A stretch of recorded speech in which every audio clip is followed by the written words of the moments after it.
So welcome again, everybody. Welcome to Rockland Centers for Spiritual Living. Once again, I am revmelissa, the spiritual director and senior minister here. And I just want to acknowledge Miss Sally, who is Ira's mother. Happy Mother's Day to you, Miss Sally, and happy Mother's Day to all of our members here who are mothers and members, non-members who are mothers. Happy Mother's Day.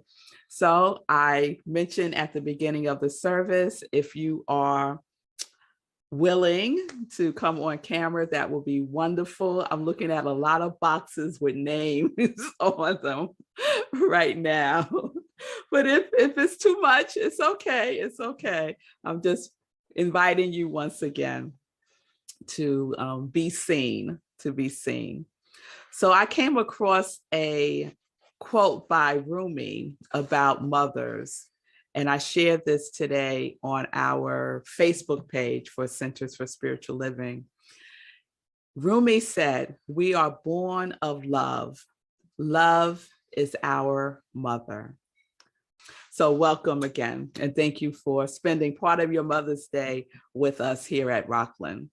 So our main theme is revision, feeling tone, right? And it's the second component of our annual theme, remembering, revisioning, and renewing. And so last Sunday, I started with, "Can you feel it?" Right? Can you feel it? That song from the Jackson 5, I share that it had been playing in my head just out of the blue. I woke up and that song was in my head, and I changed the sermon from, I think, "What's on your spice rack?" to "Can you feel it?" And that song, the message of that song, similar to Imagine by John Lennon, that song, "Can You Feel It?" is a mental equivalent of what the world can be. It was the Jackson 5, and Michael Jackson wrote the lyrics to that song. It was his mental equivalent of visioning a world that, as CSL says, a world that works for everyone. And I just want to share the opening verse again. If you look around the world, if you look around, the whole world is coming together now. Can you feel it? Can you feel it? Can you feel it? Feel it in the air. The wind is taking it everywhere. Can you feel it? Can you feel it? Can you feel it? Right?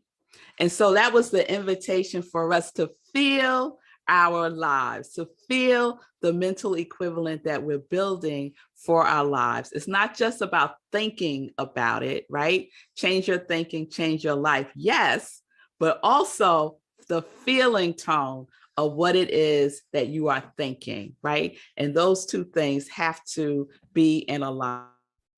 So all that happens, right, last Sunday. And then this past Friday, something else happened with that song. So I haven't actually heard the song played anywhere for quite some time. And I get in my car on Friday to pick up Zola from the train station, turn on the radio, and what song comes on? What song is playing? Can you feel it? So I went crazy in the car. I was laughing hysterically. I started singing the song out loud. And then I found myself like bursting into tears, just bursting into tears with just joy and confirmation. I really felt like the universe was winking at me, just saying yes, yes, yes to me. And so that synchronistic moment of that song playing on the radio was really confirmation of the feeling tone that I feel is being built here at Rockland CSL, right? It was not a coincidence. I shared that story with a couple of folks. They said, "Oh, what a coincidence." I was like, it's not a coincidence. It was synchronistic. It was synchronistic. I came across a quote from Carl Jung, and he said this. He said, "Synchronicity reveals the meaningful connection between the subjective and objective worlds." So we know in our science of mind teaching that there are not two minds, right? Only two names, and they go by subjective mind and objective mind. Or as Ernest Holmes writes in the Science of Mind text, mind comes unto two classifications: the objective or our conscious mind, and the subjective or our subconscious, unconscious mind. And he writes, the subjective or subconscious mind acts upon our thoughts. It is the mental law of our being and the creative factor within us. So I believe that I attracted that song to be played right at that time because my mental equivalent was so strong, right? The energy and my focus and attention on it was so strong that it just magnetized, and there it was, right there at that moment, a synchronistic moment. And I'm sure that all of you have had that experience of something happening seemingly out of the blue, but it was really a synchronistic moment, right? Something as simple as thinking about calling somebody and then they call you. Or something as simple as deciding, you know what, I'm going to go a different way to the supermarket, and then you run into somebody, right? So we all have had those moments. So we can use those experiences as we continue to build our mental equivalent. So we know there is one subjective mind, and we call our subjective mind one law. It's one law. I love that we have a bunch of laws, right? We talk about the law of attraction, the law of mental equivalent, the law of correspondence, the law of cause and effect, but there is one law. There is one law that is being expressed in a multitude of ways, right? Because I think God is generous in that way, right? Well, maybe they won't get it this way. Maybe they'll get it that way, right? So we have all these options that we can use to build our mental equivalent, right? So when we build our mental equivalent, we're building it into something, right? We are making use of it with a capital I-T, and we're drawing it into us, right? We're making that connection. So what I know is it's impossible to think one thing and produce another thing. Impossible. You could try to trick yourself if you want to, but it's impossible to think one thing and produce another. And so synchronicity is the demonstration of the activity of the one mind in action. That's how I view it. So we are consistently drawing from life what we think into it, either constructively or destructively. We build a mental equivalent by what we are thinking into the law, and we also build a mental equivalent by what we are feeling into the law. So remember, it's impossible to think one thing and produce another. So when I say, can you feel it? Can you feel it? Can you feel it? All right. So I hope you're doing okay with the feeling it. Don't lose the feeling. Don't lose the feeling, because when we feel it, things happen, things start to move. But what happens, right? Sometimes we stop feeling it when something doesn't go right. Sometimes we don't feel it if we can't see it right before us. Sometimes we don't feel it if everybody else isn't feeling it, right? So we have to remember our feeling tone is so critical. And the reason why I'm spending this much time recapping this again, because I really want to stress how important the feeling tone is, right? Okay, so let's get to today's message. Can you keep a secret? Can you keep a secret? How many of you say yes? Just raise your hands, or, oh, okay, all right. I think I'm a great secret keeper. Did someone say no? I think I'm a great secret keeper. I'm thinking about a family member who is not a great secret keeper. So if you ever want anything to be known, you tell this one particular family member and everybody will know what the secret is. So I know you probably thought, given the title of the talk today is Can You Keep a Secret, that I was going to focus a lot on the elements of secret, right? Yes, no? Yes, okay, all right. Nope. I want us to just spend a little time on this one particular word, keep. Keep. So this is the definition of keep. We think we know the definition of words too, but I just want to ground us in the definition. Keep as a verb, to hold as one's own, to retain in one's power or possession, not to lose or part with, to keep anything in the memory, mind, or heart, to have in custody for security or preservation. And the origins of the word keep is to observe, heed, watch, take, or my favorite, to stare, to stare. So to keep is to hold as one's own. So the secret that you are keeping is what you are holding as your own. So in order to keep it, you must retain it in your power and not lose or part with it, right? You don't part with it in your memory, in your mind, or in your heart. You must retain it in order to build your mental equivalent. So we're going to start staring at our mental equivalent. This is how we're going to keep it, right? Because we are the custodians of building our mental equivalent, not just for Rockland CSL, but also in our individual lives, right? Some of us don't want to look at our lives, but we need to stare. We need to stare and take possession of it, right? As we build our mental equivalent. So we're keeping it in our memory. And what's our memory? Where is our memory resting?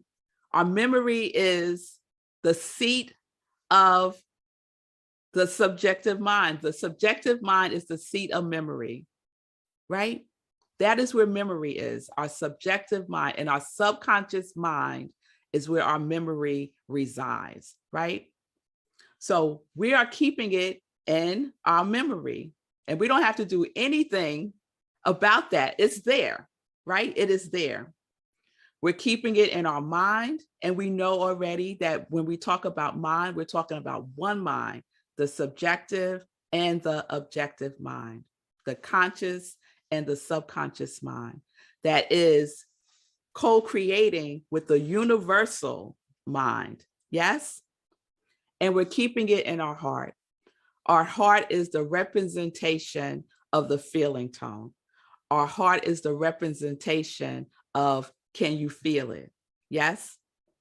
So you have the custodian and you have the custody and you have the preservation, right? This is our responsibility in building our mental equivalent. And this is the secret that we are keeping.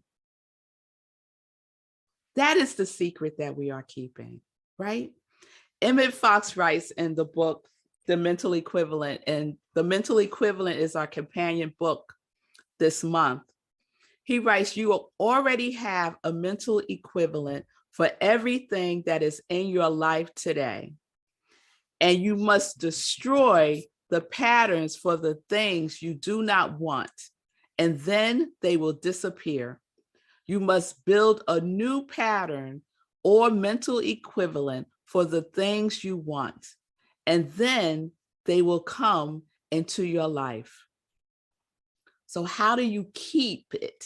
How do you keep this secret, this mental equivalent that you are building? How do you do that, right? So Emmett offers what he refers to as the secrets for keeping your mental equivalent. So I want to share that with you. So Emmett says that in order to build a mental equivalent, we need to make sure that we're building it from a place that is harmonious, right?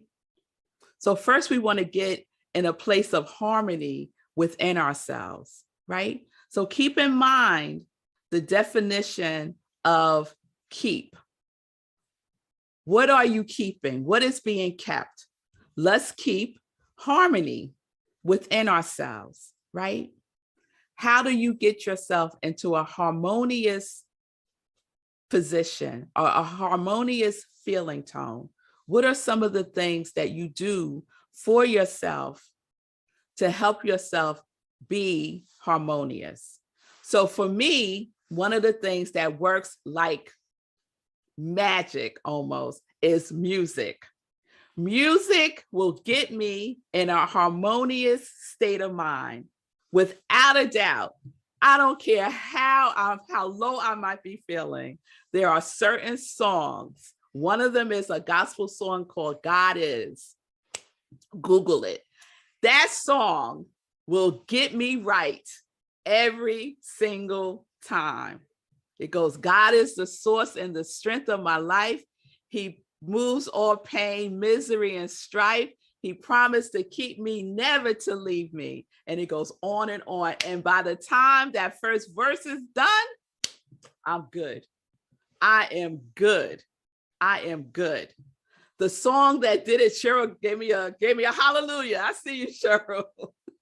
The song that did it for me when I was a little girl, if my mother sang this song to me, I knew all was right in the world. You are my sunshine. Oh, that song would put me in a place where I felt like I was like the star. I was the star. So what is it that does it for you? Kristen said, it's Hafiz does it for Kristen. Yes, yes. Ira and Julie singing their Hafez album just okay. All right. up, man. There you go. The Levins. Listen to the Levins. That will get you in a harmonious space, right? So what we're feeling is important, right? As we keep our mental equivalent, that's what we're keeping. We're keeping our mental equivalent. To hold as one's own. This is the definition. I just want to repeat it. To retain in one's power, not to lose or part with, to keep anything in the memory, mind, or heart. And if you can't remember that, just remember to stare. Just stare. Go within and stare. Stare at your mental equivalent. Stare at your feeling tone. Stare at it, right? Stare at it. So let's unpack Emmett Fox's 4 secrets. I think there are 4 or 5 secrets that he shares in that little book about how we can keep our mental equivalent, right? So first he says, keep the mental equivalent of what it is that you want. He says the secret of successful living is to build up the mental equivalent of what you want and to get rid of, to expunge the mental equivalent that you do not want. It sounds so simple, right?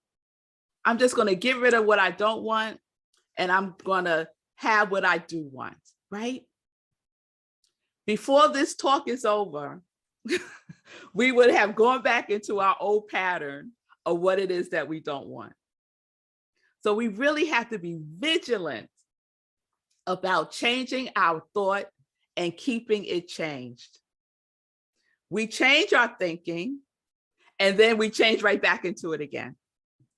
So keeping our thought changed is how we keep our mental equivalent, right? He says, number 2, the secret to accomplish is to change your thought and to keep it changed. So we're not flip-flopping. We're not going back and forth. So to change the thought, we have to replace it with something else. So it's not enough to just say, I'm going to change this thought, this habit, this pattern of being, I'm going to change it, but then we don't replace it with anything. And I know we're all familiar with this. This is not new news, right? We all know this, but it can be challenging, right? To keep it changed. So what do? We stare at it. We pay attention to it. We focus our attention on it. We get into that harmonious space within ourselves, right? We take possession of it. So that's 1 and 2. 3, he says, keep your attention and focus concentrated on harmony and success. It is not willpower. Some of us think it takes a lot of willpower. I got to make this happen, right? No, it's not willpower. It's God's power. Let will off the hook. It's not will's power, it's God's power. We are using God's power. There is a force for good in the universe, and we can use it. We don't have to create it. We don't have to make it. We just need to use it. Yes? So don't be tense. Don't tense up about it, right? I'm going to make this happen. I'm going to get this, right? We're so tense, right? Thinking that we're going to make it happen. But when you are tense, you're always looking from the outside in. It takes us off of our focus, actually, right? Emmett says that tension is probably the greatest failure to demonstrate. So the mind always works ineffectively when we are tense. And this is probably one of the things that I love about transcendental meditation.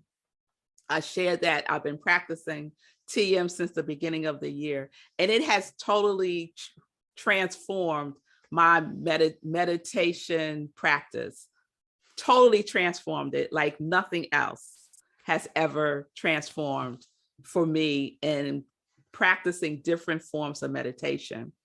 And one of the things that one of the instructions is sit comfortably, connect, close your eyes, wait a minute, and just be easy and effortlessly.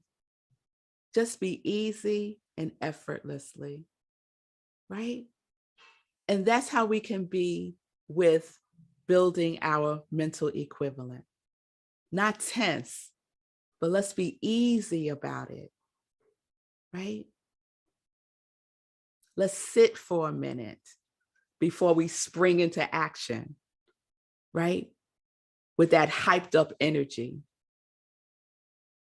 So speaking of action, that's the 4th secret in keeping your mental equivalent. Emmett Fox writes, keep true action. And I spoke about this a little bit last Sunday. He writes, believe what you are thinking, and to prove that you believe it, you must act the part. Act your part as though the new condition were already in being in your outer world. This is not faking it until you make it. So fake it till you make it is one of those terms that always rubs me the wrong way. I never liked it, and I could never articulate why. And so now I can, because we're not faking it. We're believing it, right? We're acting as if. It doesn't say, it is done unto you as you fake believe. No, no. It is done unto you as you believe. And even before that, I talked about this weekend in SIP. Even before it is done unto you as you believe, there's one word that people leave out of that verse from the Bible consistently. The first word is go. Go. It is done unto you as you believe. So there is action that we must take in our believing. It's not just going to happen. We have our part to do, right? So we are keeping true action, true action. And this is what Emmett says about true action. He says, true activity is always from the inward out. And that false activity is to work from without in. So if you're working from within out, your work is alive and it will be productive. But if you're working from the outside in, your work is dead and it will have a bad effect on you, right? So we could be very busy in our lives, right? Busy, busy, busy, busy, busy, but not really getting done what we need to get done that's in alignment with our mental equivalent, right? So I shared last week also about my experience of false activity, right? I found myself in false activity when I accepted this very high position, paying a whole bunch of money, and was miserable, was absolutely miserable, right? And that was because it wasn't harmonious for me. It just was not harmonious for me. And I was tense about it. I was trying to make it work, right? And after 3 long weeks, I said, no, no, no. I choose my mental equivalent. I'm keeping my mental equivalent of working with and as joy, right? So we also need to know what we are willing to say no to in order to keep our mental equivalent. We have to demonstrate discernment about keeping our mental equivalent. Yes? I often ask myself, is what I'm about to say yes to alive for me or dead for me? I check in with myself. Does this feel harmonious or inharmonious, right? Is this something that I'm engaging in from within first or from without? And then I stare at it. I stare at it. And then I make a decision, right? Because being busy doesn't necessarily mean that we're keeping our mental equivalent. And this has been said in so many ways, and I found a couple that I want to share. Socrates said, beware the busyness of a barren life. Beware the busyness of a barren life. So are you busy and your life is barren? If it is, you may not be keeping your mental equivalent, right? Ernest Holmes put it this way: the doorway to the absolute stands open at the center of our intuitive perception, right? So our intuition is always guiding us, right? Our intuition keeps, I like to think of my intuition as keeping the high watch of my mental equivalent, right? And it will start speaking to me. Oh, Melissa, come back, love. Come back. Where you going, girl? Come here. Sit down for a minute. Look at this, right? Or I'll have a dream. right? So there's a doorway to the absolute. And what is the absolute? God, universe, source, life itself, right? It's always open at the center of our intuition, right? Because what? Intuition is God as man, God as woman, God as us. That is intuition. So let's pay attention to that. Emmett Fox puts it this way: the door of the soul opens inward. So we have to go within. Check with our soul, check with our source. It opens inward. And Lao Tzu says it like this in the Tao Te Ching: within, this is where the world's treasure has always been. Within. Yes. Within, this is where the world's treasure has always been. Not without, within. So let's go there. Let's keep it there. Let's keep it within, right? Because we don't want a barren life, right? Does anyone have a mental equivalent of a barren life? I don't think so. We want a vibrant life. We want to live fully alive, right? We're not living half alive. We're living fully alive. Yes, we are. So what is pulling us? What is pulling us inward, right?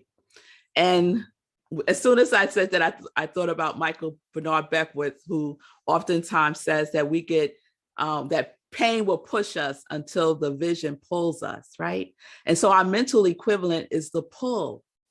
It is the pull. And our revisioning for Rockland CSL is the pull, right? It is the pull of our mental equivalent that we are building together as a community. And let me remind us of what we are staring at. We're staring at expansion, at love, spiritual, light, grow, acceptance, joy, open, and supportive. Those were the 9 qualities. Those were the 9 qualities of God's idea that we received during our 6 months of visioning. That is the foundation of our mental equivalent that we are keeping,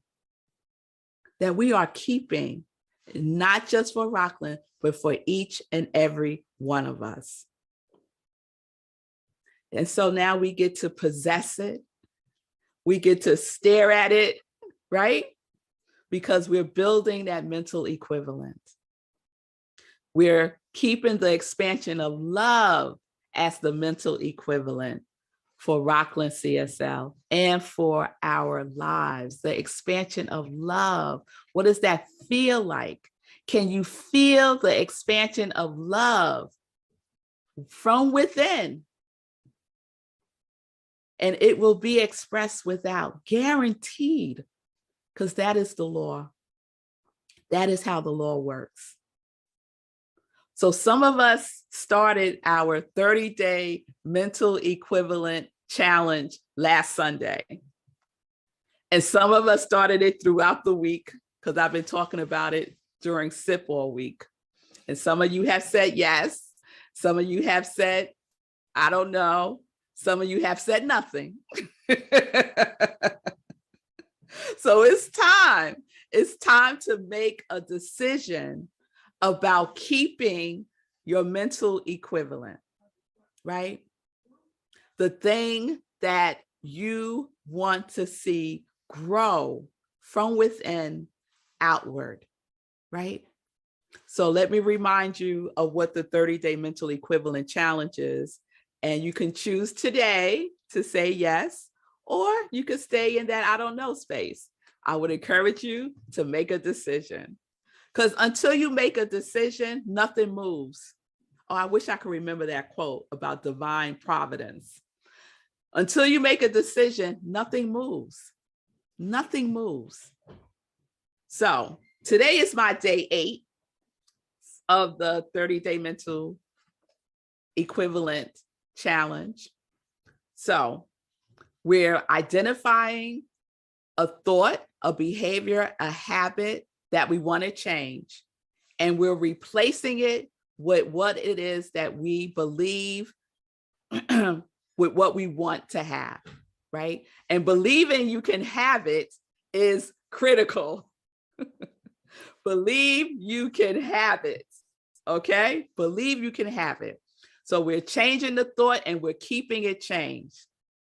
Changing the thought, keeping it changed.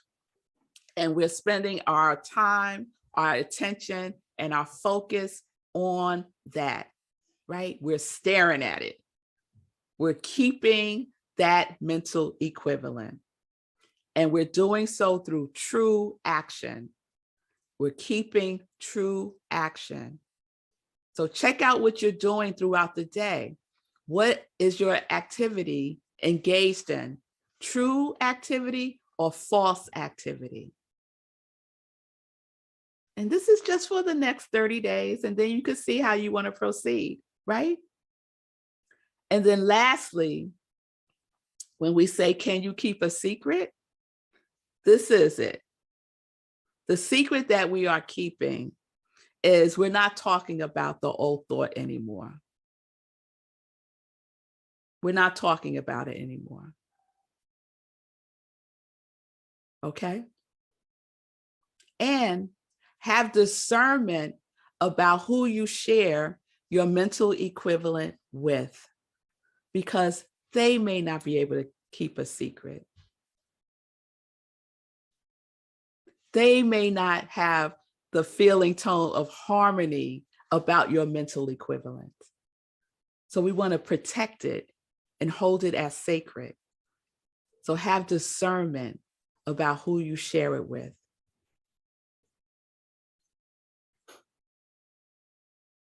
And so there we have it. Keep the mental equivalent that you want. Keep your thought changed. Don't go back. Keep your attention and focus concentrated on harmony and success. Keep true action and keep it to yourself. All right. All right. And if you want to do the 30-day mental equivalent challenge, you can put it in the comments. And this is what we're doing every day. This is our practice every day to build our mental equivalent. So for our spiritual mind treatment, I wanted to do something in honor of Mother's Day. And I found a beautiful poem by Khalil Gibran, and you might be familiar with it. It's called Your Children. So I just invite you to go within. Close your eyes if you want to, and just listen to the words of this poem. And let's just take a breath together.